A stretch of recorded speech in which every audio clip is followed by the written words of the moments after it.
Okay, let's talk about India's economy. Because if you think you know the story, you might need to think again. The country's latest economic survey, well, it's not just another report. It's really a declaration of a brand new massive ambition. We're living in a world that's getting more competitive, more fragmented, and in response, India is laying out this grand strategy to basically transform itself. The goal? To go from just being a player in the global economy to becoming an absolutely indispensable part of it. So today, let's unpack that vision. Just let that sink in for a second. This one sentence from the survey really captures the entire goal. This isn't just about being another option on the shelf. Nope. This is about becoming the default choice. It's about building a brand so trusted, a capability so reliable, that the world just automatically, without even thinking, weaves Indian goods and services into its very fabric.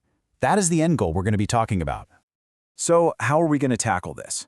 First up, we'll look at the new global game that India, and frankly everyone, is playing now. Then we're going to dissect the country's three-phase grand strategy. After that, we'll pop the hood and look at the engine meant to power all of this, what the survey calls the entrepreneurial state. And finally, we'll see how this whole thing is supposed to become a shared national mission for everyone. All right, let's dive into part one. To really get where India is trying to go, you first have to understand the world it's living in. Because that old playbook, the one from the era of easy, open globalization, yeah, that's pretty much in the shredder. This right here is the core diagnosis. We have left a world where economic efficiency was pretty much the only thing that mattered. Now we're in an era where national security and strategic thinking are driving everything. So this term, geostrategic globalization, what it really means is that economic tools, things like trade and tech, are now being used as weapons of statecraft. It's no longer just about what's cheapest, it's about what's safest and what aligns with your country's long-term interests. So what does this new reality actually look like? Well, you've got trade wars popping up left and right, all driven by strategic competition. You have this constant threat that if you depend on another country for something important, that dependence can be turned against you. It can be weaponized. We're seeing this fierce fight for control over key technologies like AI and chips, and a new scramble for the minerals needed to power the green transition. And maybe most importantly, supply chains aren't being built for cost anymore. They're being rebuilt for security. Okay, so in this new kind of dangerous environment, just playing defense isn't going to cut it. The survey lays out this incredibly ambitious plan to shift from just protecting the economy to actively trying to shape the global system. Now, this is the big idea, strategic indispensability. This isn't just about having a big GDP. It's about becoming so fundamentally crucial to how the world works that you can't be ignored. Think of it this way. If you're the only one who has the key to a door that everyone needs to walk through, well, you suddenly have a lot of say in what happens. When global companies literally cannot build their products without you, you stop being a rule taker and you start becoming a rule shaper. So, how do you get there? The journey is laid out in three overlapping stages. First, you start on defense, building up your own domestic capacity in critical areas, so you're not so reliant on others. Think of this as building a strong fortress. The second phase is about strategic resilience, making sure you can handle big shocks like a pandemic or a major conflict. That's like reinforcing the walls of your fortress. And finally, the third phase is the offensive move, becoming indispensable to everyone else. That's like making sure all the major trade routes lead right back to your fortress. And this table here, it just lays out that evolution perfectly. You can see how the focus shifts. In stage 1, you're worried about trade deficits. By stage 2, you're worried about bigger things, like another country using your dependence against you. And by stage 3, the risk you're worried about is actually managing your own global influence. The scale of ambition just gets bigger and bigger. This image just nails the whole concept, doesn't it? The idea isn't for India to just add a few more ships to the global flow of goods. The idea is to become the map itself, to be a central hub that's so important that global commerce just has to be routed through you. It's a fundamental shift from being just a stop along the journey to becoming the destination. But, and this is a huge but, here's the catch. The survey uses this fantastic quote to get across the sheer urgency of it all. Because the world is changing so fast, India doesn't have the luxury of doing these three phases one at a time, nice and slow. No, it has to do all of them at once.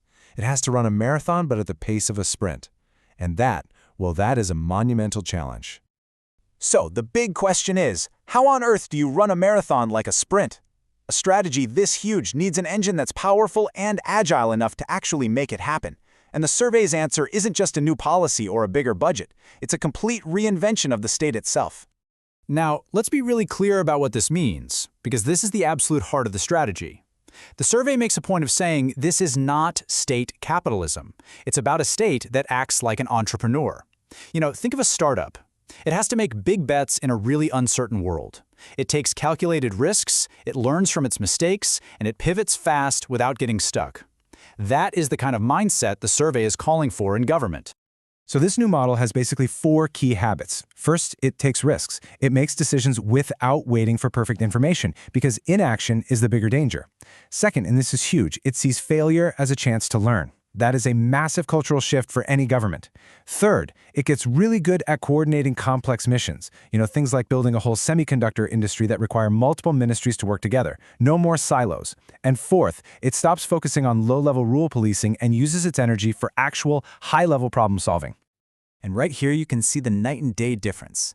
The old procedural state was all about following the rules, right? Avoiding a mistake was way more important than actually achieving something great. In that world, doing nothing was safe.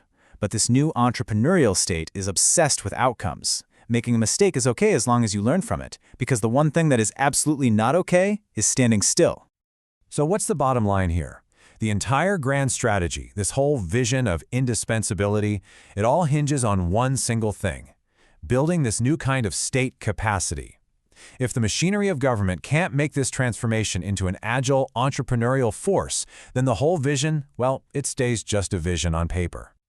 But this can't just be a job for the government. The survey is really clear about this. The state cannot do this alone. To pull off a strategy this big, it's going to take a fundamental change in mindset across the entire country.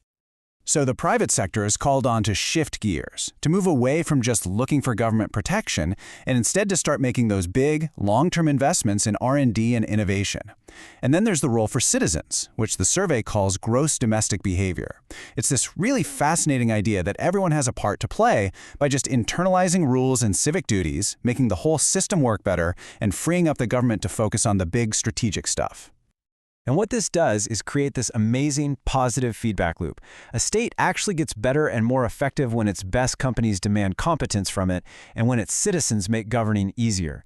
It's kind of like a great sports team, right?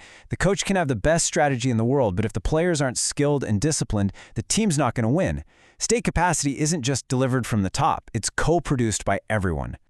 So when you boil it all down, when you strip everything else away, the entire strategy is about one thing: taking the macroeconomic stability that India has worked so hard to achieve today and turning it into real, lasting strategic power on the world stage for tomorrow.